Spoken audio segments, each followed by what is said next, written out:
नमस्कार दोस्तों, स्वागत है आप सबों का एक बार फिर से आपके अपने यूट्यूब चैनल रामगढ़ एडुकेयर पे। एजुकेशनल मैनेजमेंट जो हमारा टॉपिक है, बीएड एंट्रेंस का जो सिलेबस में मेंशन भी है दोस्तों, इसका एक वीडियो पहले भी अपलोड था, लेकिन कॉपीराइट इशू के कारण उस वीडियो को डिलीट करना पड़ा और मैं फिर से ये वीडियो आप लोगों के लिए बना रहा हूँ। तो इम्पॉर्टेंट टॉपिक है, ध्यान से आपको देखना है और ये लाइव नहीं है, रिकॉर्डेड वीडियो है। शैक्षिक प्रबंधन इस वीडियो में हम लोग डिस्कस करने वाले हैं दोस्तों।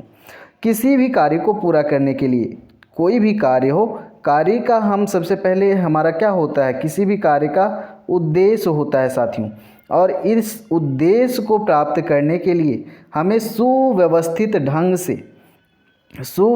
ढंग से सुचारू ढंग से कार्य करना होता है। और इस कार्य को संपन्न करने के लिए हमें मैनेजमेंट की आवश्यकता पड़ती है, प्रबंधन की आवश्यकता पड़ती है। तो हमें बेहतरीन प्रबंधन करने की आवश्यकता पड़ती है। जो हमारे शैक्षिक एजुकेशनल उद्देश्य हैं, ऑब्जेक्टिव्स हैं, उनको पूरा करने के लिए। अब इसमें आपका टीचिंग लर्निंग प्रोसेस का बात करेंगे तो यहाँ पर सबसे पहले साधारण शब्दों में यहाँ पर इसका अर्थ की बात करें, शैक्षिक प्रबंधन का अर्थ क्या होता है। शैक्षिक प्रबंध या शिक्षा में प्रबंध वह प्रक्रिया है जिसके द्वारा शिक्षा के निर्धारित उद्देश्यों की पूर्ति के लिए ऐसी परिस्थितियाँ निर्मित की जाती हैं जिनमें मानवीय स्रोत अपनी योग्यता तथा क्षमता का पूरा प्रदर्शन करते हैं। अब इसमें जो मानवीय क्षमता है और स्रोत हैं, योग्यता है, इनका पूरा प्रदर्शन करने का भी अवसर मिलता है। हम परिस्थितियाँ निर्मित करते हैं उद्देश्यों को पूरा करने के लिए। अब इसी में परिस्थितियों के अंदर में हमारे जो मैनेजमेंट के टर्म्स कंडीशन रूल रेगुलेशन होंगे, टाइम मैनेजमेंट होगा, किन चीज़ों को शामिल करना है, कौन कौन से स्टेप्स लेने हैं, इनको मेन चीज़ यहाँ पर है कि ये ज़रूरी क्यों है, एजुकेशनल मैनेजमेंट ज़रूरी क्यों है, आवश्यकता क्यों पड़ी, इसका महत्व क्या है, विशेषता क्या है, इन चीज़ों पर आपको यहाँ पर फोकस करना है। डेफिनेशन रटना नहीं है। शिक्षा में प्रबंध शिक्षा का गतिशील अंग है। बिल्कुल, प्रबंध जो है डायनेमिक होता है, चेंज होते रहता है सिचुएशन के हिसाब से। जिस तरह के हमारे उद्देश्य रहेंगे, शिक्षा भी गतिशील है। शैक्षिक दर्शन शिक्षा के लक्ष्य इंगित करता है। शैक्षिक प्रेरित मनोविज्ञान अध्ययन के सिद्धांत पर स्थिर करता है।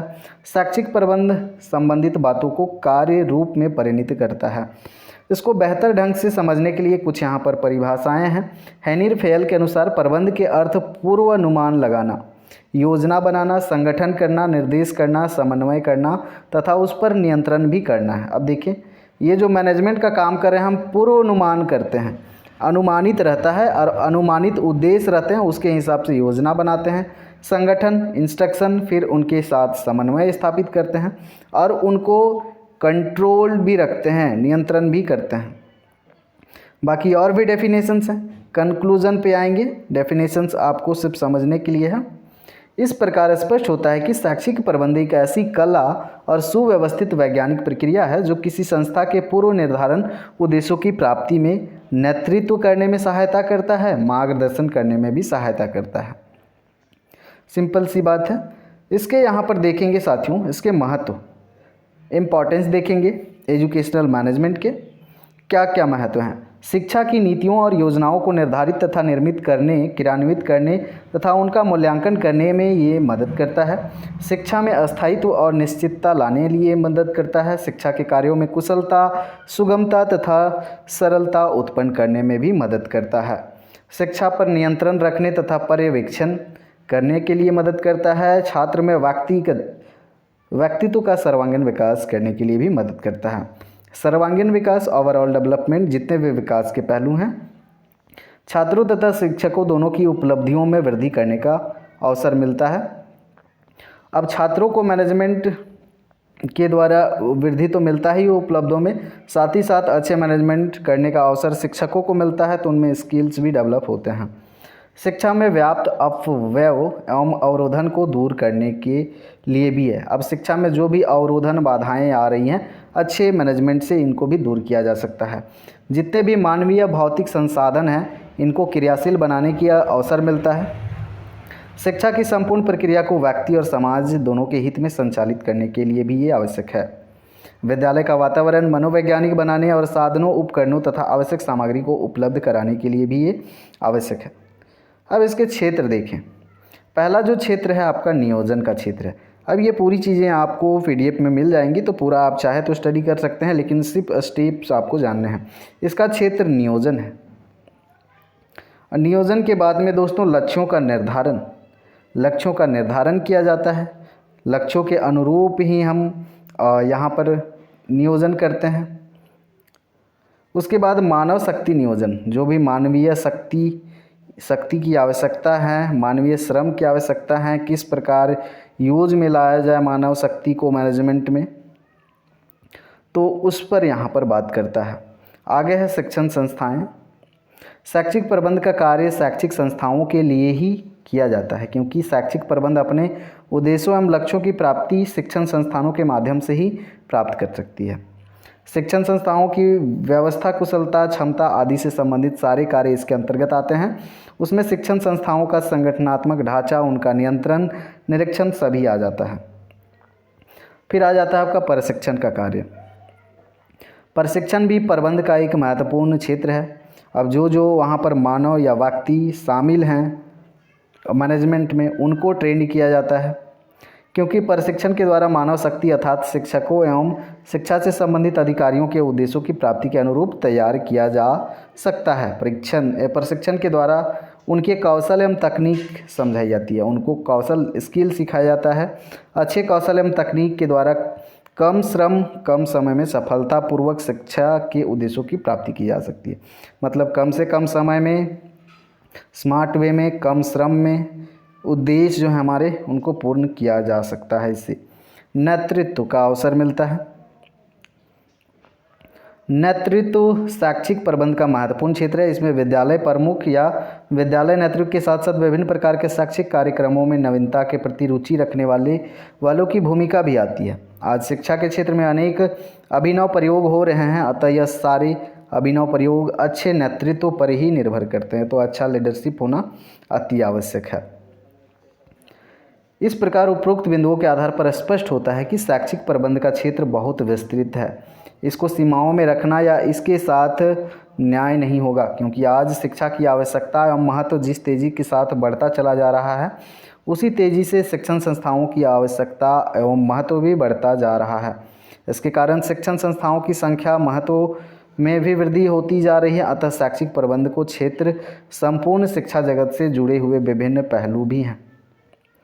यहाँ पर विशेषताएं देखेंगे, क्या क्या विशेषताएं हैं, साइलेंट फीचर्स। तो विशेषताएं हैं नियोजन प्रबंधन। शैक्षिक प्रबंध की सबसे पहली और मुख्य विशेषता है नियोजन। नियोजित प्रबंध से है। इसमें सारी प्रबंध व्यवस्था पूर्ण नियोजित होती है, अर्थात सारे कार्य क्रमबद्ध तरीके एवं नियोजित तरीके से किए जाते हैं। यह शैक्षिक प्रबंध की ही नहीं बल्कि जितने भी प्रकार के प्रबंध होंगे सभी का ये महत्वपूर्ण विशेषता है। और पहली व्यवस्था समन्वित दृष्टिकोण। बिल्कुल इसमें समन्वित दृष्टिकोण का ध्यान रखा जाता है। आगे बढ़ेंगे, अगला सवाल अमूर्त होता है दोस्तों।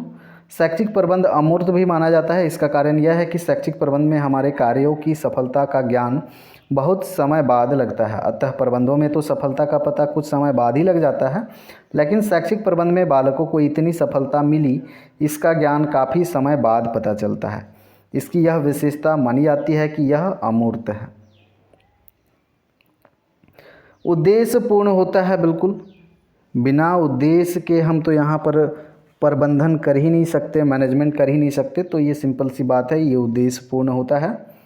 व्यावसायिक के रूप में भी हम इसका इस्तेमाल करते हैं। शैक्षिक प्रबंध की एक विशेषता व्यवसाय के रूप में भी है। इससे तात्पर्य यह है कि शैक्षिक क्षेत्र में भी यह महसूस किया जा रहा है कि कुशल प्रबंधक हो। आज शैक्षिक क्षेत्र बहुत विस्तृत एवं जटिल होता जा रहा है, इसलिए शैक्षिक प्रबंध भी एक व्यवसाय के रूप में प्रतिष्ठित होता जा रहा है। इससे व्यावसायिक योग्यता एवं शैक्षणिक ज्ञान दोनों की आवश्यकता महसूस की जा रही है। आगे है कला एवं विज्ञान। शैक्षिक प्रबंध की एक विशेषता है, इसको कला और विज्ञान दोनों ही माना गया है। देखिए प्रबंधन को कला आर्ट तो माना ही गया है, साथ ही साथ विज्ञान भी माना गया है, क्योंकि इसको ठीक प्रकार में प्रस्तुत करना होता है। साथ ही मानवीय संबंधों पर आधारित होने के कारण भी यह एक कला है। इसको विज्ञान इसीलिए माना गया है क्योंकि शैक्षिक प्रबंध में वैज्ञानिक की तरह निष्पक्ष रहकर अध्ययन किया जाता है। शैक्षिक प्रबंध में भी सारे निर्णय पूर्व धारणाओं एवं पूर्वाग्रहों से दूर रहकर प्रयोग, निरीक्षण व अनुसंधान के आधार पर निर्णय किए जाते हैं। इसमें सहयोग की भावना विकसित होती है, क्योंकि इसमें सामूहिक कार्य है। प्रबंधन में सभी लोग यहाँ पर सहयोग करते हैं अपने स्तर से, तो उनमें सहयोग की भावना जागृत होती है, विकसित होती है। सामूहिकता आता है, बिल्कुल सामूहिकता आता है इसमें, क्योंकि शैक्षिक प्रबंध में प्रधानाध्यापक, अध्यापक, छात्रों के साथ साथ अभिभावकों एवं शिक्षा से जुड़े उच्च अधिकारियों का भी सहयोग होता है। सबके सहयोग, सामूहिक योगदान पर ही शैक्षिक प्रबंध सफल हो सकता है। अगर कहीं भी सामूहिकता में कमी हो फिर सफलता नहीं मिल सकती। इसलिए विद्यालयों में अध्यापक अभिभावक परिषद बनाई जाती है और समय समय पर अभिभावकों से संपर्क भी किया जाता है, पेरेंट टीचर्स मीटिंग। अनवरत प्रक्रिया इसको माना गया है, अनवरत रूप से चलती रहती है। इसमें योजना बनाने, निर्णय करने, संगठन करने, निर्देशन, समन्वय आदि के बारे में निरंतर कार्य चलते जाते हैं। वैज्ञानिक दृष्टिकोण को बढ़ावा देता है, बिल्कुल, क्योंकि इसमें निष्पक्षता होती है। जो पूर्व धारणाएं हैं उनसे दूर रहकर कार्य किया जाता है, वैज्ञानिक दृष्टिकोण होता है, बिल्कुल। आगे बढ़ेंगे। सभी स्तरों पर प्रबंध किया जाता है। अब यहाँ पर आपका विद्यालय से लेकर जिला स्तर हो गया, जिला अधिकारी, जितने भी उनके ऊपर के जो पोस्ट के हैं, सभी का यहाँ पर महत्व रहता है, सभी का यहाँ पर कार्य रहता है। इसलिए कह सकते हैं सभी स्तरों पर प्रबंध रहता है। उपलब्ध साधनों का प्रयोग किया जाता है। जो भी उपलब्ध साधन है उनका प्रयोग किया जाता है मैनेजमेंट में। चलिए आगे बढ़ेंगे अगले सवाल पर। यहाँ पर एक इम्पोर्टेंट बात है, आज हमारे विद्यालय में बहुत ही सीमित मात्रा में साधन उपलब्ध हैं। यही कारण है कि नई दिशा नीति, शिक्षा नीति में ब्लैक बोर्ड ऑपरेशन का कार्यक्रम चलाया गया है। इसमें यही प्रयास किया गया कि सभी विद्यालयों में न्यूनतम सुविधाएं उपलब्ध कराई जाए। इसलिए शैक्षिक प्रबंध की एक महत्वपूर्ण विशेषता यह है कि हमारे विद्यालय में जो भी न्यूनतम साधन उपलब्ध हैं उन साधनों के आधार पर शिक्षण संस्थाओं में बालकों को उचित शिक्षा दिया जाए। इसके कार्य हैं, कार्य क्या है जल्दी से देख ले। योजना बनाता है, बिल्कुल, सबसे पहले योजना बनाता है। उसके बाद में योजना के बाद में संगठन तैयार किया जाता है। तीसरा स्टेप है यहाँ पर कर्मचारियों की व्यवस्था करना। जो भी कर्मचारी, योग्य कर्मचारी हैं, उनको अपने अनुसार उनके कार्य अनुभव या फिर उनके क्षमता के अनुसार कार्य भार दिया जाता है, उन्हें प्रशिक्षण दिया जाता है, निरीक्षण, पदोन्नति आदि ये सब अनुशासन बनाए रखने आदि कार्य आते हैं। निर्देश देना, इंस्ट्रक्शन देना, तो ये भी ज़रूरी है। जो भी कर्मचारी हैं उनको सही मार्गदर्शन, इंस्ट्रक्शन की आवश्यकता है, तो ये भी उनको समय समय पर दिया जाता है। आवश्यकता पर परामर्श देना भी पड़ता है। आगे है समन्वय करना। समन्वय करना, समन्वय स्थापित करना, जितने भी विभिन्न कर्मचारी जुड़े हुए हैं मैनेजमेंट में, प्रबंधन में, सभी के साथ में मैनेजमेंट यहाँ पर समन्वय स्थापित करना। प्रतिवेदन तैयार करना, शैक्षिक प्रबंध का एक महत्वपूर्ण कार्य प्रतिवेदन तैयार करना भी है। शैक्षिक प्रबंध में ही नहीं बल्कि सभी प्रबंधों में अपने कार्यों की सफलता या असफलता संबंधी सारी रचनाएं इसमें होती हैं। प्रतिवेदन में भावी कार्यक्रम संबंधी कुछ बातें भी इसमें होती हैं। प्रतिवेदन द्वारा ही प्रबंध का मूल्यांकन भी किया जाता है। आगे बढ़ेंगे। इसमें बजट का तैयार किया जाता है, कितना धन का खर्च होगा, कितना समय लगेगा, ये सारी चीज़ें तैयार की जाती हैं। सिद्धांत हैं इसके, प्रिंसिपल ऑफ एजुकेशनल मैनेजमेंट। तो सिद्धांतों को देख लेंगे। सबसे पहला है यहाँ पर श्रम विभाजन का सिद्धांत। श्रम का विभाजन किया जाता है। जो व्यक्ति का मानसिक या शारीरिक जिस तरह का क्षमता रखता है उस तरह से उसको कार्यभार सौंपा जाता है। आगे है अधिकार व दायित्व का सिद्धांत। अब सभी के अलग अलग कर्मचारी, अलग अलग लोग इसमें जुड़ते हैं, तो सभी का अपना अपना अधिकार सौंपा जाता है, उनके अपने अपने दायित्व होते हैं, तो ये ज़रूरी भी है। उद्देश्यों का सिद्धांत। अब जो भी सिद्धांत है यहाँ पर उद्देश्य यहाँ पर संपूर्ण संस्था का एक उद्देश्य होता है। संपूर्ण संस्था का एक उद्देश्य होता है, लेकिन सभी अलग अलग इंडिविजुअल कर्मचारियों के भी अपने अपने उद्देश्य दिए जाते हैं, उनके अपने छोटे छोटे लक्ष्य दिए जाते हैं। छोटे छोटे लक्ष्यों, उनके छोटे छोटे उद्देश्यों को मिला करके जो संपूर्ण उद्देश्य है, जो अंतिम उद्देश्य है, वहाँ तक पहुँचा जाता है। आगे बढ़ेंगे अगले पे, नियोजन का सिद्धांत। अब बिना नियोजन के ये कार्य संभव नहीं है। तो नियोजन करते समय यहाँ पर देखिए उपलब्धियों, उपलब्ध साधनों एवं भावी परिस्थितियों का पूरा ध्यान रखा जाना चाहिए। संतुलन बनाए रखना है, संतुलन बनाए रखना है, तभी मैनेजमेंट है सही तरह से यहाँ पर कार्य कर सकता है। सहभागिता का सिद्धांत। सहभागिता का सिद्धांत बल देता है किस पर? संगठन के प्रत्येक स्तर के विचार एकत्र करने के बाद निर्णय किए जाने चाहिए। ऐसा करने से जागरूकता पैदा होगी तथा इसका प्रभाव कार्य कुशलता पर भी पड़ेगा। आगे समता का सिद्धांत, मतलब किसी भी तरह का भेदभाव किसी भी कर्मचारी या किसी भी व्यक्ति के साथ वहाँ नहीं होना चाहिए। उनको समय समय पर उनके कार्य की सराहना किया जाना चाहिए जिससे उनका मनोबल ऊंचा रहे। तो जो भी कर्मचारी हैं वो अपने पूरा निष्ठा, लगन, परिश्रम से कार्य करेंगे। पारिश्रमिक का सिद्धांत, पारिश्रमिक का सिद्धांत, इसमें न्याय युक्त व संतोषजनक होनी चाहिए। उनको जो भी भुगतान किया जाए, जो कार्य कर रहे हैं, सबको न्याय युक्त और संतोषजनक भुगतान किया जाना चाहिए। अपवादों का सिद्धांत, अब इसमें कुछ अपवाद भी आएंगे।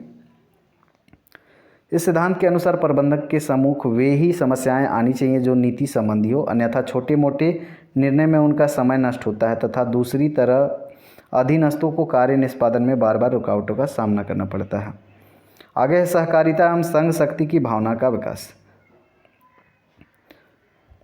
फिर आगे आएंगे यहाँ पर शैक्षिक प्रबंध की आवश्यकता एवं महत्व।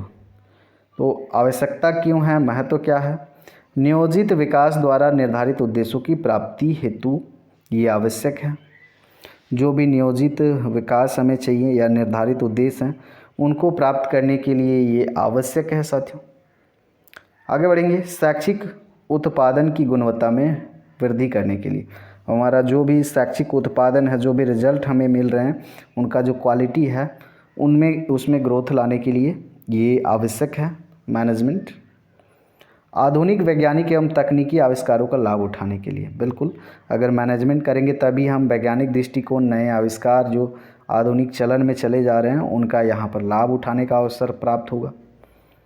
तो ऑप्शन बोल रहे हैं, न्यूनतम प्रयत्नों व संसाधनों द्वारा अधिकतम परिणामों की प्राप्ति हेतु। इसमें हम देखिए कम से कम श्रम में, कम प्रयास में हम अधिकतम परिणाम प्राप्त कर सकते हैं सही मैनेजमेंट से। अगर कम संसाधन है तो भी हम यहाँ पर अच्छे परिणाम ला सकते हैं। विभिन्न कारकों के समन्वय के लिए, अब यहाँ सभी का समन्वय जो है ज़रूरी है। जो भी स्तर के यहाँ पर कर्मचारी सम्मिलित होंगे तो इनके तालमेल जो है, समन्वय जो है, इनका यहाँ पर ध्यान रखा जाना चाहिए। मानवीय संसाधनों का विकास करने के लिए, अब जो भी मानवीय संसाधन है इनका विकास होगा मैनेजमेंट से। आगे है संगठनात्मक समस्याओं व द्वंद्वों का निवारण हेतु। जो भी संगठन में समस्याएं आ रही हैं, जो द्वंद्व उत्पन्न हो रहे हैं, इनको दूर करने के लिए यहाँ पर कुशल प्रबंधक का आवश्यक है, कुशल नेतृत्व का आवश्यकता है। तो ये भी यहाँ पर ज़रूरी है। और इस तरह से मैंने कम ही टाइम में इसको ख़त्म करने का प्रयास किया है। तो ओवरऑल यहाँ पर यही बात आके आती है कि आपको बस जानना है कि ये है क्या और क्यों ज़रूरी है, क्या क्या बेनिफिट्स हैं, विशेषताएं वगैरह पॉइंट वाइज तो आपने देख ही लिया। PDF टेलीग्राम में शेयर कर दिया गया है। 6:30 बजे पर डे लाइव होती है, आप लोग ज्वाइन कर सकते हैं। धन्यवाद।